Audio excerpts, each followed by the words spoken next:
that could possibly become industrial solar. For perspective, that's over twice as big as 15,000 acres. That's over twice as big as the whole city of Charlottesville. That's over twice as big as the whole city of Charlottesville, 15,000 acres of industrial solar that might be coming to Buckingham County alone. Just to Buckingham. No, it's not zoned. It's special use permits.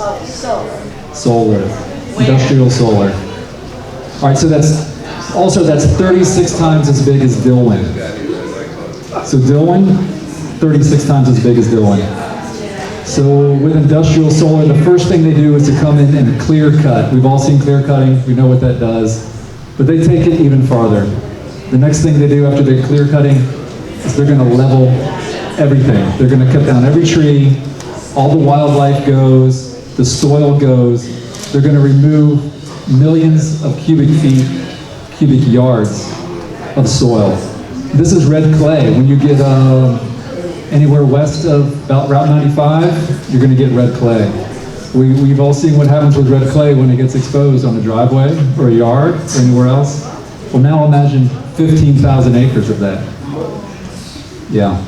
Unfortunately, the DEQ controls have not been working for that. Do you have that slide over there that shows the DEQ one? It's the so the stumps are removed. I don't know if anybody was around Dillwyn about a month ago when all that smoke, and they had to keep all the kids in the school and let them out. They were clearing about 20 acres and they were burning the stumps. So apparently they're going to clear 15,000 acres and burn the stumps. But not one. No, that would be across the county. So these things are different sizes. So you've got some of the ones that have been approved already. You've got one that's about 2,000 acres. You've got another one that's 1,200. You've got another one that's about 1,000. These are they're near the river. They're near power lines. Where is this one to be located? Well, this one on the slide that you're looking at is actually in Alta Vista, but it's the same company that did the approval here in the county for Riverstone Solar, which is a 2,000 acre one. This one's smaller, much smaller than the Buckingham one. Can you see all those posts sticking out of the ground and the big equipment moving? Yeah. Those are metal piles that they drive into the ground. And I want you to notice this pile right here. That one? That one right there is one that hasn't been driven in the ground yet, so everything else is going to go in. And then when they get to the end of the life of this project, in Buckingham County, they don't have to remove those piles. They only have to cut them off a couple feet below the ground, and they can leave the rest. And anything else that's below that level can also stay, at least if it sticks. So they're going to drive these piles into the ground. You can see the machines operating there.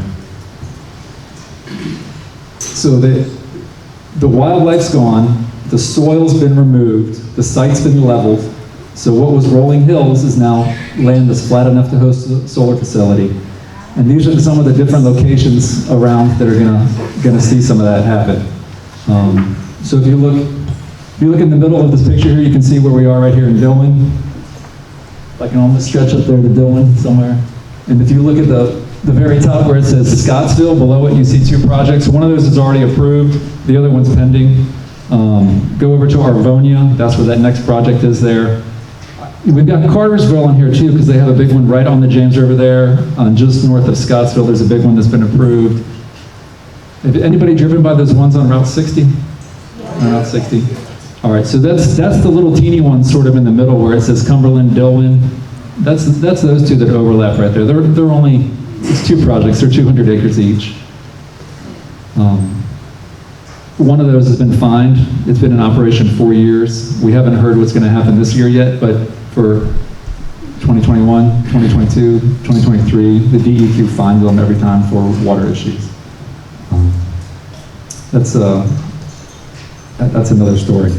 All right, so now they're clear cutting. This is, go back to that one. So this is what can happen if that sediment's not controlled properly from these sites. This was an EPA fine. This picture is in Georgia on the Chattahoochee River.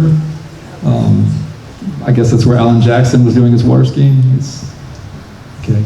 Chattahoochee River, this is a creek here that's coming from a solar facility in Alabama, about 12 miles away. So luckily there were some river watchers down there that were flying their drone, and they saw this happening.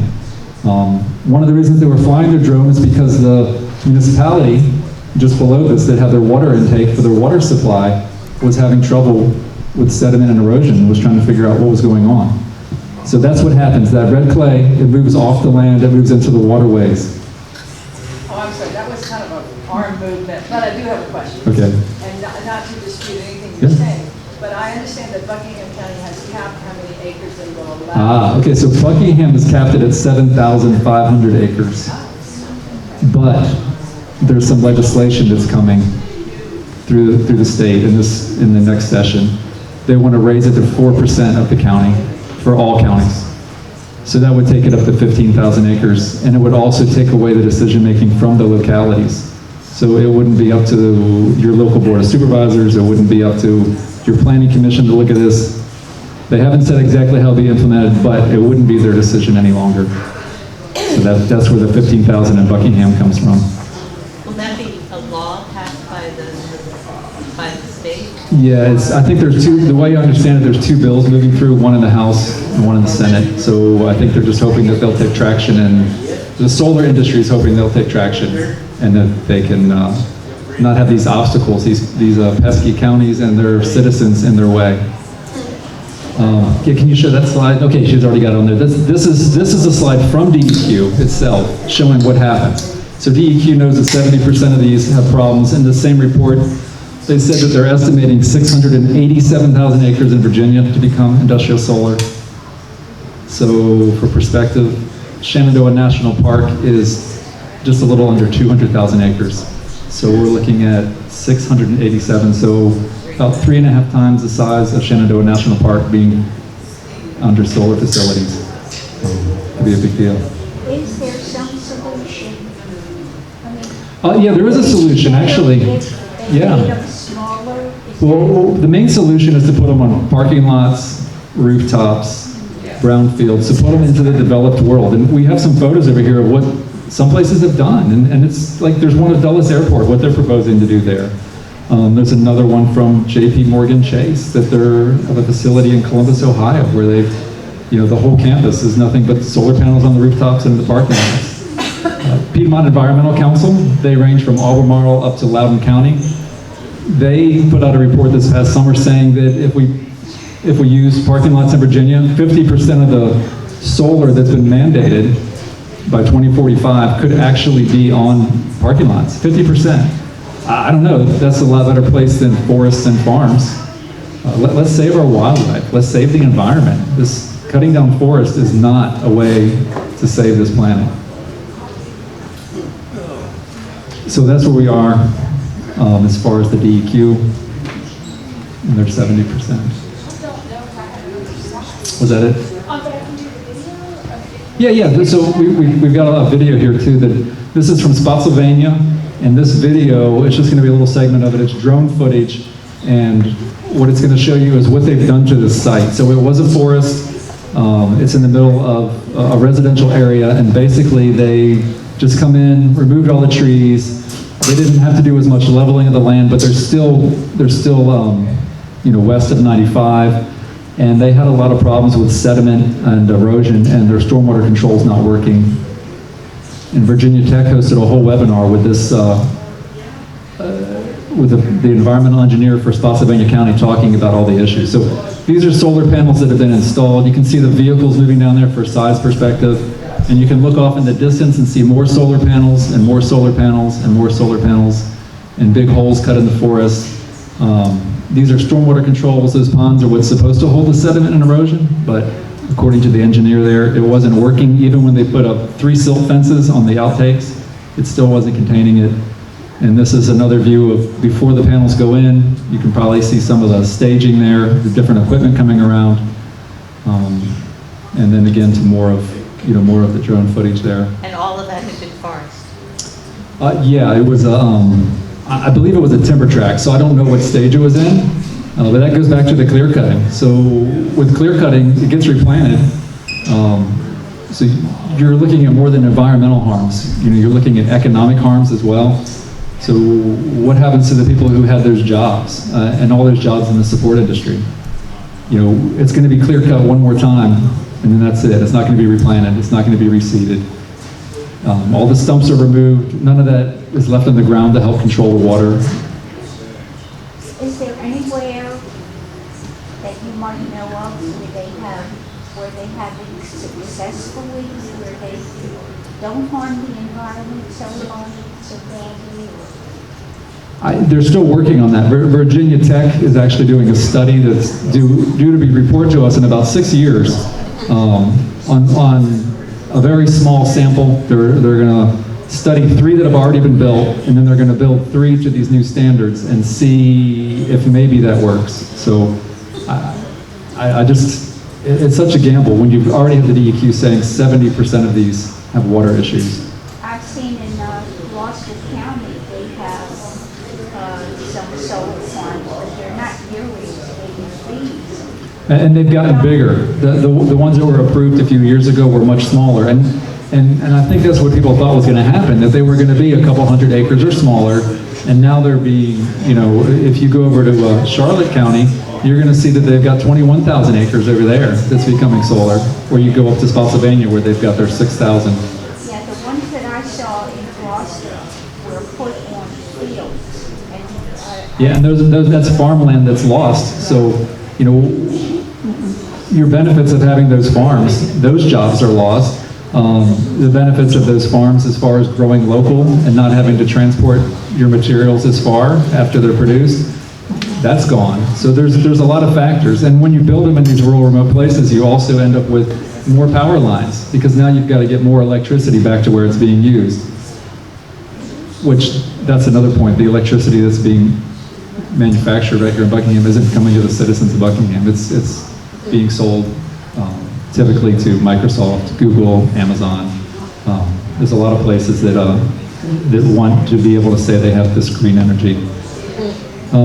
So communities that are hosting these, this is, it's been a big deal because the communities that are hosting these are very rural areas. There's a lot of the exact same EJ issues that were discovered during the pipeline about placing them where people aren't pushing back, placing them where the land is less expensive, placing them, in communities. It's the same things that you saw. Same thing with the jobs. It's the same as you saw. Pipeline jobs were coming from out of state, out of the country. Guess who's building the industrial solar facilities? I talked to one of the supervisors in Alta Vista, and discovering those photos is what led us to talk to him. And he said, he didn't help their local economy. There was no benefit. All the same things I'm sure you heard with the pipeline. So we know the community's being affected. We know while they're building these things that you're going to have thousands of dump trucks. You're going to have thousands of 18-wheelers coming down the road. You're going to have, construction workers in and out for years on these rural roads. So what can we do? We've got to get out there. We've got to let the Planning Commission know. We've got to let the Board of Supervisors know. We've got to let our state officials know that people are not going to stand for this, that they're not going to have this in their communities. They're not going to have their whole way of life changed just because it's the least expensive way to build these things. They really need to go on parking lots and rooftops. Our friends and neighbors, most people don't know this is going on across the state. It's coming in quietly, it's being approved, and then years later, these things are discovered, like, we have what? What happened to the forest? What happened to our waterways? What happened to our, our communities? What happened to the fabric there? Where has all that gone? So be sure to tell not only your state officials, your senator, your state representatives, tell your friends and neighbors, and we all need to band together and do a grassroots to let them know we are here and we do not want to be taken advantage of. Any other questions? I just have one question. Yes, sir. How long, what's the lifespan on this? You brought up a really good thing I should have hit on. So at the end of the life of this, they have to be dismantled. What is the life? The industry claims about 40 years, but they used to claim 25 years, so I don't know when that changed. I think it changed because now they can put on paper, oh, Board of Supervisor, you're gonna get some money out of this for 40 years, and it didn't look as good when it said, oh, Board of Supervisor, you're gonna get some money out of this for 25 years. I think that's the main reason. They do have to be decommissioned. These panels have to be disposed of at some point. The Riverstone project, right up here near Scottsville, they were estimating 380,000 solar panels for that project. So the solar panels are the size of a door. They're 3 feet wide by 6 feet tall. So if you can imagine 380,000 for a 2,000 acre project, how many is that for 15,000 acres? 2.5 million, and that's just in Buckingham. What are we going to do with those panels at their end of life? We don't have answers. And what happens when these panels get damaged somewhere along the line? There's been numerous reports along the line of facilities that had fires and had to dispose of their damaged panels. There's been facilities that had hail damage, had to dispose of their panels. So if they're not recycled and they sit there and they get rained in and they're broken, well, whatever's inside is going to leach into the water. But that's still a big topic. Like, what's going to happen? Like 40 years from now, let's say it lasts that long. Well, who are the children that are going to clean up this mess? So, you know, whatever age somebody is, you know, say, oh, they're 20, now when they're 60, they're going to have to deal with the mess that was left behind. We'll have to wait 40 years. They're going to put them in a million landfill right now. You've come Charlotte County. Charlotte. So you've got the 21,000 acres in Charlotte. Yeah, right next door in Halifax County, the Foxhound facility with damaged panels during installation, and one of the farmers in the county has a contract, and he was storing them on his farm. He was going to bury them on the farm and would cause a drone flick. They went in there and made a landfill. They've been going in the landfill in Danville, and they've been going in another landfill in Brunswick County. And things won't last 20 years, it won't last 7. I live in a million, I'm gonna definitely check some stuff out. We're talking about a 3x6 panel of metal with glazing on top of it, so that's the refuse when it's over. So you've got, you know, the difference. We don't need it till 2045, according to the We need it now. We cannot wait. We've waited for 40 years already. Future construction can have it too. So it's No, not sorry. a choice between our forests. You can't. What we hear and all, it's my time. Hold on, just wait. You know, I've heard this all over the state that we have to protect our properties, and that's right, you did. But there's another need now that we have to take under consideration, and we cannot continue to do business as usual. That's all I can say. Please, let's meet and talk, okay? Would that be all right? I'd love to, yeah. Okay, great. I'll be glad. But in the meantime, if there's anything else we can do to help you all, we're glad to, and I won't be controversial, I promise. Thank you so much. I'm highly impressed by what your group has done. I just wish our group was successful, but I'm sure if we keep working at it, we will be. As Chad mentioned, we are facing a 1,200 acre landfill in Cumberland County. We're talking just down the road from you. We're talking that this can affect your traffic, your way of life here in Buckingham. It's just horrendous what they want to do. This is located in a environmental justice area. We have a historical site there now, Pine Grove School. It has received its state and national recognition over the last 6 years, while Green Ridge has been trying to put in this landfill. We're at a critical point right now because Green Ridge is requesting that the county put in a new conditional use permit. We, as an organization, just filed a lawsuit against our Board of Supervisors for the lack of participation over the last 6.5 years with what the county or with what Green Ridge has been submitting to the to the DEQ. They want to come back out now and tell us with the latest revision that they sent to DEQ, they want to reduce the cell size to 104 acres from a total of 600 acres. They want to try to avoid all perennial streams and wetlands. And they'll come back to us and say, well, this is what the people requested. Well, this isn't what the people requested. This is what they were not able to get permits for from the Army Corps of Engineers and from the EPA.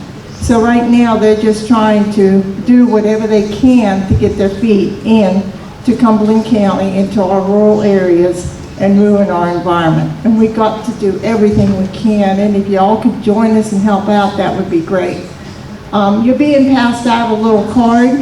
We've worked with the Sierra Club, and what this does, if you connect with the QR code on the back, it'll go into a message that will be sent to all 5 of our board members in Cumberland County. Our thought is to inundate them with emails. And this is important because whenever we're looking at filing different lawsuits and so on, we have to come up with a number of how many emails or phone calls they got supporting this thing. And so with your help, we can achieve these things. And we have to keep in mind whether it's gold mines, solar farms, landfills, this all affects our environment. And we have only one environment. So thank you, I appreciate it. We've been involved in basically the same thing you have down there. Mecklenburg County is where I reside. Mecklenburg has 3 large industrial solar sites. 2 of them basically don't function. The panels are degrading at an appreciable rate. It's questionable whether they're even putting the power on the grid. What has happened is on one of the projects in Amelia County, this gentleman I think said he was from Amelia, we found that the developer, Long Road Energy, was paying a couple local guys to make all the trash and the damaged panels disappear. Panels contain cadmium telluride, PFAS chemicals. The folks were digging pits and burning and burying them, dumping them where they could, and we flew the area with drones and brought it to the public's attention, and they had to take the panels to the Amelia County landfill. The Amelia County landfill is now known throughout the state as the place to take your toxic waste. They will take anything you want to bring and you can tip it at Amelia, very inexpensively. The whole narrative with the solar is that it's going to generate, I think they said 42,000 megawatts. The reality is that the sites are putting out little or nothing. If you have a 100 megawatt site, for example, in a perfect world, on a perfectly sunny day, at noon on June 21st, if the panels are new, it might put out 1/5 of what it's rated for. The reality is it's probably 1/10 or less. Dominion knows this. They know that this stuff isn't working. The whole story with the developers, Long Road Energy is kind of funny. We went to a meeting and they said that the Amish make their packaging and that everything's recyclable or recycled and that none of the panels will ever go in landfills. Those are Long Road Energy's panels. So the other thing that's interesting is this is not new technology, and the majority of North Carolina is built out, and the average size of a site in North Carolina is 8.8 megawatts. And kudos to North Carolina, the young lady in the back. The efficiency of the smaller sites seems to be relatively good. The lifespan is longer, and they appear to be manageable. In Virginia right now, the average size of a site is 38 megawatts and getting bigger. They're unwieldy, they're unmanageable, and you have a situation where Dominion is now hiding the ball. They have told the regulators that they don't need to put on the bill anymore what all the extra expenses are for solar, for wind, etc. because it just confuses people and costs them more money to put all that on the bill. You'll notice your new bill has nothing on it. So all of the activity going on here would be questionable if these projects worked, but the reality is that they don't work. And until that is addressed, and until the developers and Dominion Energy come clean with the people of Virginia and their regulators and their legislators, this stuff just needs to be stopped. There's no fixing it. There's no fixing the integrity of Dominion that's been destroyed by these projects. They are in these counties, their business development memos say, good area for this development, low income / AA. I don't wonder what AA means. And so you really have ungodly, terrible management. There needs to be some truth about what, if anything, from these projects is even going on the grid. I think the first two in Buckingham were on Route 60 on the east side of the county. The first one, my understanding is it went in well. They got the erosion and all under control and it's functioning pretty good. The other one, my understanding is it's a mess and that it doesn't function. And it's to the point, two of these in Mecklenburg, they don't even try to fix them anymore. So if a company like Strata Solar has the maintenance contract, Dominion has, upon information and belief, said, hey, that rack's not tracking, you're supposed to fix it. But now they've determined that fixing the rack costs more than it's worth, so they don't fix it. The incentives are there to get the projects approved and to get them in. There's no incentive to run them, there's no incentive to manage them, there's no incentive, there's no reward for making them efficient. And so, with all due respect to Cray Deeds and the folks that are trying to take this away from the localities are the last check. And until Dominion comes clean and is honest with Cray Deeds and his board, and again, the legislators and the regulators and their customers, Dominion needs to shut this down, or Dominion needs to be shut down. There's really no in between. So just wanted to say that.